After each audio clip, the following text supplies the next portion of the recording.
Engele Baba mungu cheseko kuti mwimbe Sobata Mike Pick up boss tate Kuti yangu inoti kukaka Bano Saka rest in peace ndati rest in rhythm Kuyenda kwako kwaita kunge firimu Simtanzo yanga yane future Mageto yustera sikirwa na teacher Mungu ndakataza kuimbira tuku Asi yandingazotazi kuimbira kunduru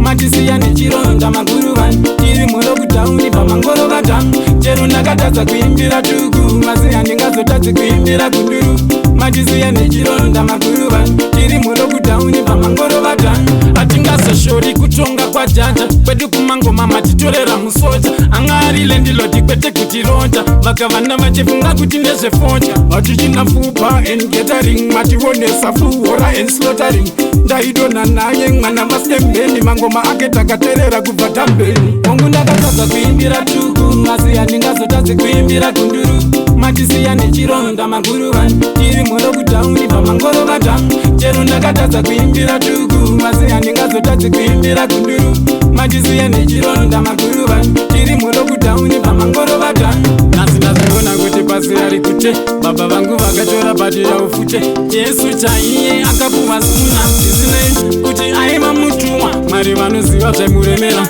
Pakufara pakurwara pakutambura Vange voti mukadzi vake ndiyane chimero But still from Adam chingori chimero Saka rest in peace ndati rest in rhythm Kuyenda kwako kwaita kunge firimu Simtanzo yanga yane future Mageto yustera sikirwa na teacher Chero ndakataza kuimbira tuku Asi yandingazotazi kuimbira kunduru Matisiya nechironda maguru van Tiri mulo kutauni pa mangoro vatan Atingaso shori kutonga kwa jaja Kwedu kumango mama titorera musoja Angarile ndiloti kwete kutironja Vakavanda vachifunga kuti ndezve fonja Vatichina fupa and gathering Mativonesa fuhora and slaughtering Ndaidona naye mwana masembeni Mangoma ake takaterera kubva tambeni Mungu ndakataza kuimbira tuku Asi yandingazotazi kuimbira kunduru Matisiya nechironda maguru van Tiri mulo kutauni pa mangoro vatan Cheru ndakataza kuimbira tuku Asi yandingazotazi kuimbira kunduru Matisiya nechironda maguru van Tiri mulo kutauni pa mangoro vatan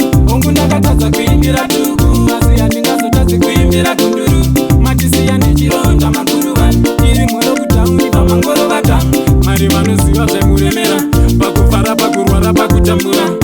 Matisiya nechironda maguru van Tiri mulo kutauni pa mangoro vatan Mungu ndakataza kuimbira tuku Asi yandingazotazi kuimbira kunduru Nechironda maguru van Yankering Yo boss puro udzamisa watisungire aitau Junior Spraga fambira nyaya dzacho dzobva dzangoti gaga chero kuna boss gaga yo jacha udati kusiye uchienda wild